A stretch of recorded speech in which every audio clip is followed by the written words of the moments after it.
Hello friends, मैं अर्जुन सोनकर आप सभी का आपके अपने YouTube channel learn with Arjun पर स्वागत करता हूं। तो फ्रेंड्स, आज का हमारा टॉपिक होने वाला है area of sector and segment of a circle. तो कल की वीडियो में हमने सर्किल पढ़ा था, तो आज का टॉपिक जो है उसी सर्किल से रिलेटेड है। तो आज की वीडियो में हम लोग सेक्टर क्या होता है, सेगमेंट क्या होता है, उसके बारे में समझेंगे और इसके फार्मूला कैसे आते हैं वो समझेंगे। फिर इस पे बेस जो होंगे क्वेश्चंस को लगाएंगे। तो चलते हैं, वीडियो की शुरुआत करते हैं।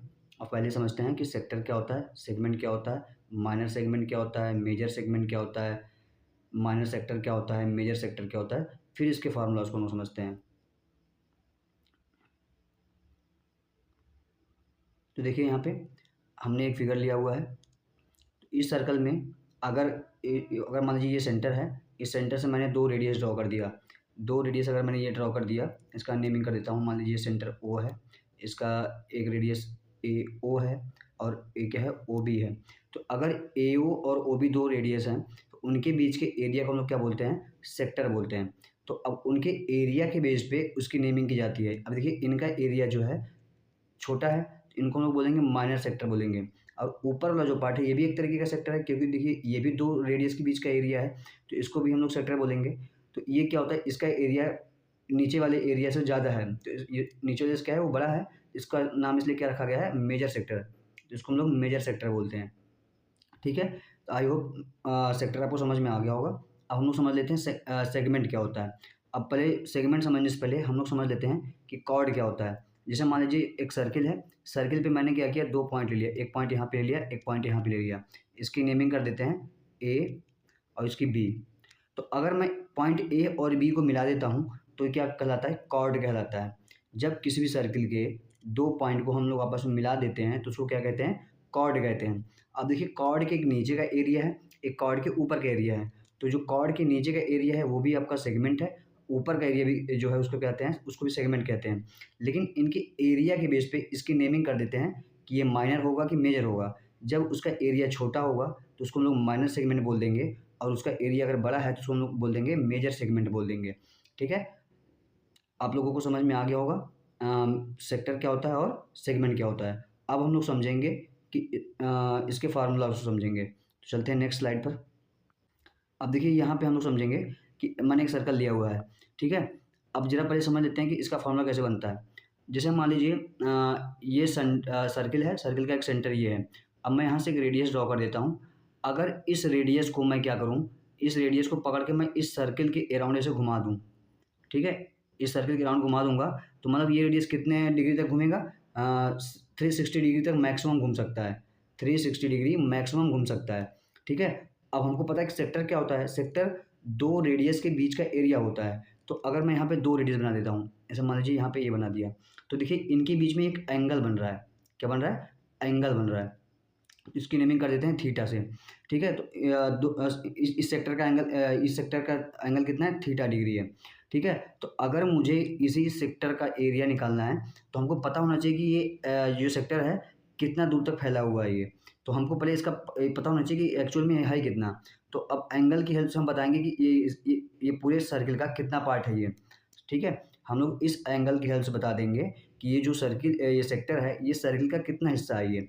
तो जैसे हम लोग फ्रैक्शन पढ़ते हैं, जैसे मान लीजिए मैंने फ्रैक्शन किसी भी चीज़ का फ्रैक्शन कैसे बनाते थे। जैसे मान लीजिए मैंने एक रेक्टेंगल ले लिया, एक रेक्टेंगल ले लिया, ये इसको मैं तीन पार्ट में डिवाइड कर देता हूँ, चार पार्ट में कर देता हूँ।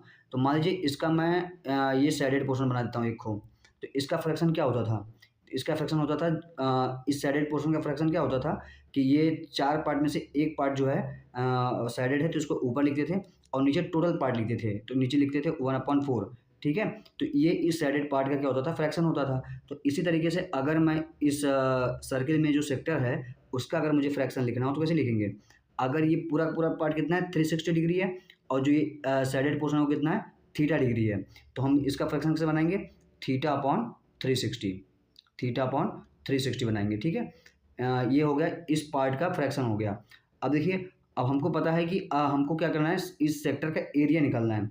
तो इस सेक्टर का एरिया निकालना है तो हमको पता है कि ये जो सेक्टर है ये पूरे सर्कल का ही पार्ट है। क्या है, सर्कल का ही पार्ट है। तो अगर मैं सर्कल का एरिया का अगर मैं इस पार्ट से मल्टीप्लाई कर दूंगा तो इतने का एरिया आ जाएगा। तो इसमें हम क्या कर देंगे, पाई आर स्क्वायर का मल्टीप्लाई कर देंगे। हमको पता है कि पाई स्क्वायर जो होता है सर्कल के एरिया का फार्मूला होता है। तो ये हमारा क्या आ जाता है, ये हमारा आ जाता है एरिया ऑफ ए सेक्टर आ जाता है। ठीक है, अब हम क्या करेंगे, एरिया ऑफ सेक्टर हमने समझ लिया, अब हम लोग लेंथ ऑफ एन आर्क समझेंगे। क्या समझेंगे? लेंथ ऑफ एन आर्क, जो मतलब ये सेक्टर का जो आर्क है यही है। ठीक है, ये है। तो अब इसका हम लोग आर्क कैसे निकालेंगे? बस इसमें बहुत ज़्यादा का डिफरेंस नहीं है, बस इसको इतना समझना है कि जो अभी जब मैं एरिया निकाल रहा था तो ये पूरे एरिया का मल्टीप्लाई करते थे, लेकिन जो ये आर्क है वो एरिया का पार्ट नहीं है, वो किसका पार्ट है? वो इस सर्कल के सर्कमफ्रेंस का पार्ट है। तो अब यहाँ पे हम लोग एरिया का ना मल्टीप्लाई करके सर्कमफ्रेंस का मल्टीप्लाई कर देंगे तो हमारा इस आर्क की लेंथ आ जाती है। ठीक है, तो इसमें क्या करेंगे, थीटा अपॉन 360 में अगर हम लोग 2 पाई आर, सर्कल के सर्कमफ्रेंस का फॉर्मूला क्या होता है? 2 पाई आर होता है। तो अगर मैं 2 पाई आर से मल्टीप्लाई कर देता हूँ तो इस आर्क की लेंथ आ जाती है। तो ये आर्क ऑफ लेंथ का, सेक्टर के आर्क के लेंथ का फार्मूला है, और ये ऊपर क्या है, सेक्टर के एरिया का फार्मूला है। ठीक है, आई होप आप सभी को समझ में आ गया होगा।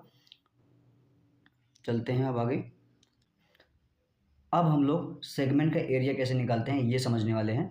तो देखिए यहाँ पे एक कॉर्ड दिया हुआ है ए बी, तो ए बी के नीचे का जो पार्ट मैंने वाइट लाइन से सेड किया हुआ है, तो इसको बोलते हैं कॉर्ड है, ये हमारा माइनर कॉर्ड है। अगर मुझे इसका एरिया निकालना हुआ तो कैसे निकालेंगे? अब जरा यहाँ से देखिए ध्यान से, ए ओ बी, और ये मान लीजिए यहाँ पे मैं ले रहा हूँ पी, तो ए ओ बी पी ये आपका क्या है? एक तरीके का सेक्टर है। क्या है? सेक्टर है। अगर मैं पूरे सेक्टर के एरिया में से अगर मैं इस ट्रायंगल के एरिया क्या कर दूं? घटा दूं। इस ट्रायंगल का क्या कर दूं? एरिया घटा दूंगा, तो ये इसी सेगमेंट का एरिया बचता है। क्या बचता है? इसी सेगमेंट का एरिया बचेगा। तो हम क्या करेंगे, जब भी हमको सेगमेंट निकालना होगा तो क्या करेंगे, सेक्टर के एरिया में से हम लोग ट्रायंगल के एरिया को घटा देंगे तो क्या आ जाएगा? एरिया ऑफ सेगमेंट आ जाएगा। ठीक है, अब जरा से यहाँ से ये समझिए कि ये जो ट्रायंगल होता है, ये जो ट्रायंगल होता है हमेशा आइसोस्केलेस ट्रायंगल बनेगा। कैसा बनेगा? हमेशा आइसोस्केलेस ट्रायंगल बनेगा। क्यों बनेगा? क्योंकि देखिए यहाँ पे जो ये सेक्टर बनता है ये 2 रेडियस से बनता है, और 2 रेडियस से अगर बन रहा है तो और सेम सर्कल के रेडियस से बन रहा है, तो दोनों का रेडियस हमेशा क्या होगा? सेम होगा। तो इस ट्रायंगल का 2 साइड हमेशा क्या होंगी? इक्वल होंगी, इसलिए हमेशा क्या बनेगा? ये आइसोस्केलेस ट्रायंगल बनेगा। तो क्या करेंगे, पूरे सेक्टर में से इस आइसोस्केलेस ट्रायंगल का एरिया हम घटा देंगे तो हमारा माइनर सेगमेंट का एरिया आ जाता है। ठीक है, क्या आ जाएगा? माइनर सेगमेंट का एरिया आ जाएगा। अगर फिर मुझे मेजर सेगमेंट निकालना होगा तो क्या करेंगे, पूरे सर्कल के एरिया में से अगर मैं माइनर सेगमेंट को क्या कर दूं? घटा दूं। क्या कर दूं? माइनर सेगमेंट को घटा दूंगा तो हमारा आ जाएगा मेजर सेगमेंट का एरिया आ जाएगा। ठीक है, आई होप आप सबको समझ में आ गया होगा कि कैसे निकालते हैं। ठीक है, तो चलते हैं अपने नेक्स्ट स्लाइड पे।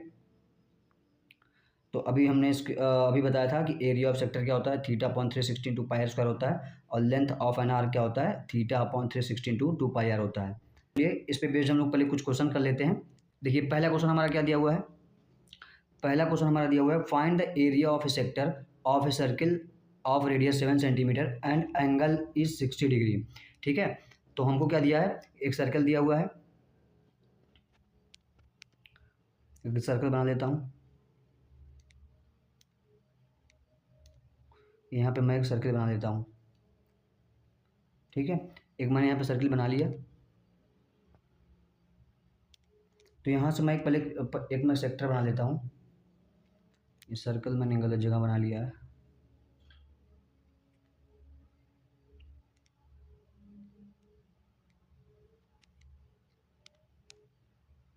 यहाँ बना देता हूँ। ठीक है, अब हमको क्या करना है, एक 7 सेंटीमीटर का रेडियस बना देना है। 7 सेंटीमीटर का रेडियस बनाना है। ठीक है, और इनके बीच सेक्टर का बीच का एंगल कितना है? 60 डिग्री है। तो हमको क्या पूछा है? Find the area of sector. हमसे इसी एरिया को क्या किया है इसने? हमसे इसी एरिया को, पूरे एरिया को इसने पूछा हुआ है। इसी एरिया को पूरे को पूछा हुआ है। तो अभी जस्ट थोड़ी देर पहले हमने पढ़ा हुआ है कैसे निकालेंगे, इसका फॉर्मूला क्या होता है हमने सब पढ़ा हुआ है। तो एरिया ऑफ सेक्टर क्या होता है? Area of sector equals to क्या होता है? Theta upon 360 into pi are square. ठीक है, हमने यही पढ़ा हुआ है, अभी जस्ट पहले पढ़ा है। तो यहाँ पे देखिए थीटा की वैल्यू कितनी दी हुई है, बस वैल्यू पुट कर देंगे हमारा आंसर आ जाएगा। 60 ऊपर रख देंगे थीटा की वैल्यू अपॉन 360 इंटू पाई की वैल्यू कितनी होती है? 22/7 आर स्क्वायर, आर की वैल्यू कितनी रखनी है, आर इंटू आर। ठीक है, अब देखिए यहाँ से इसको काटेंगे तो 1/6 आ जाएगा, इसको इससे काट देंगे। ठीक है, तो अब क्या आ जाने वाला है, अब आ जाने वाला है 22 से इसका बाकी जो बचे हुए हैं उनका मल्टीप्लाई कर देंगे, 22 इंटू 7/6। तो देखिए यहाँ पे क्या कर देंगे, इन जब दोनों को मल्टीप्लाई कर देंगे,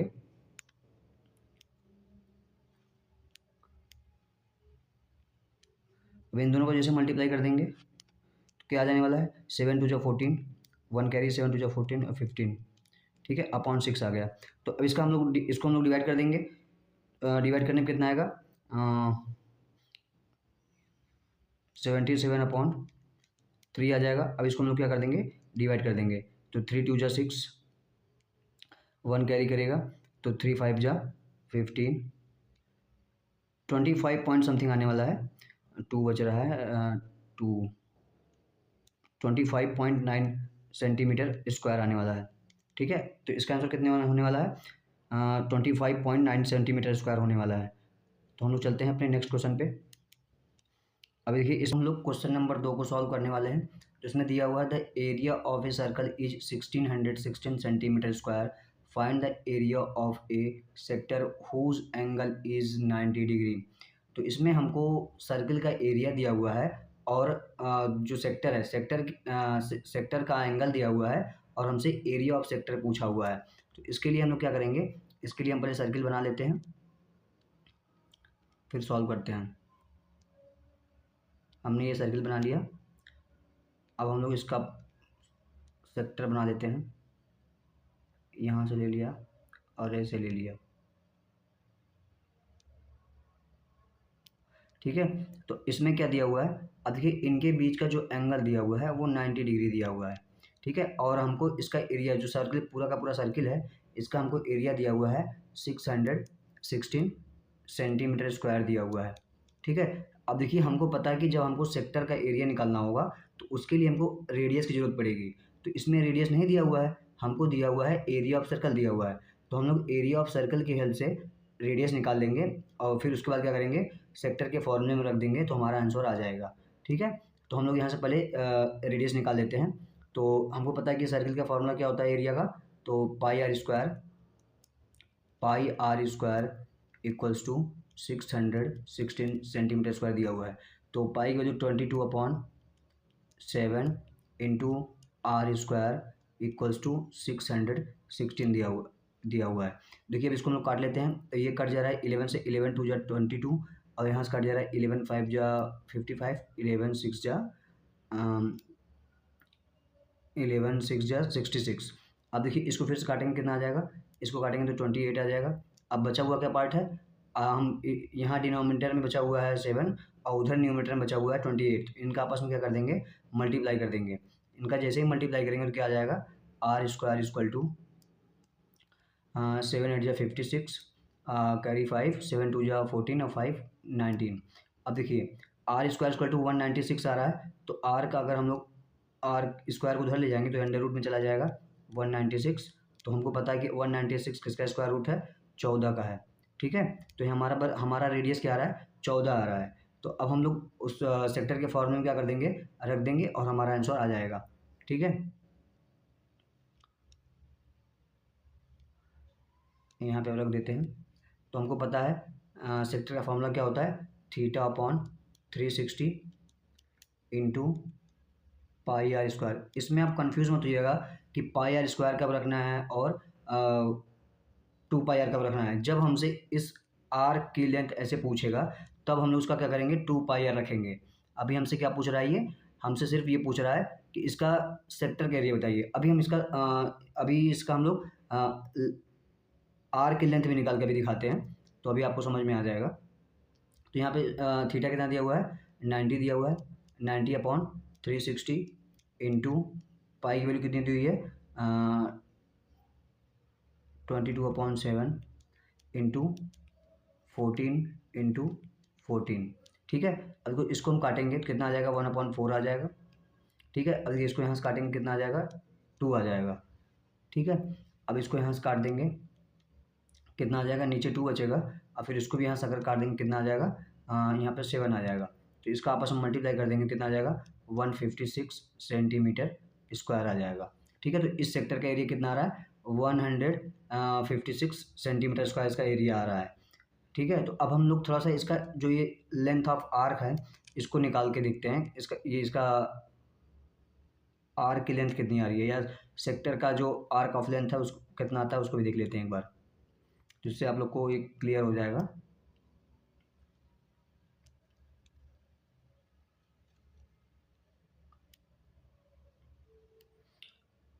अब हमको देखिए पता है कि सेक्टर का जो arc length of arc of sector क्या होता है, theta upon 360 into 2 pi r होता है, 2 पाई आर होता है। तो बस यहाँ पे हम क्या करेंगे, वही वैल्यू रख देंगे। तो थीटा की वैल्यू कितनी है 90 अपॉन 360 इंटू 2 इंटू 22/7 इंटू 14। ठीक है, देखिए यहाँ से काट देंगे कितना आ जाएगा, इसको मैं मिटा देता हूँ, ये छुप जा रहा है। 2 इंटू 22/7 इंटू 14, अगर ये कट जाएगा 2 आ जाएगा, इसको काटेंगे तो यहाँ से कितना आ जाएगा 1/4 आ जाएगा। ठीक है, अब यहाँ से इसको काटेंगे तो 2 आ जाएगा, और यहाँ से 2 कट गया।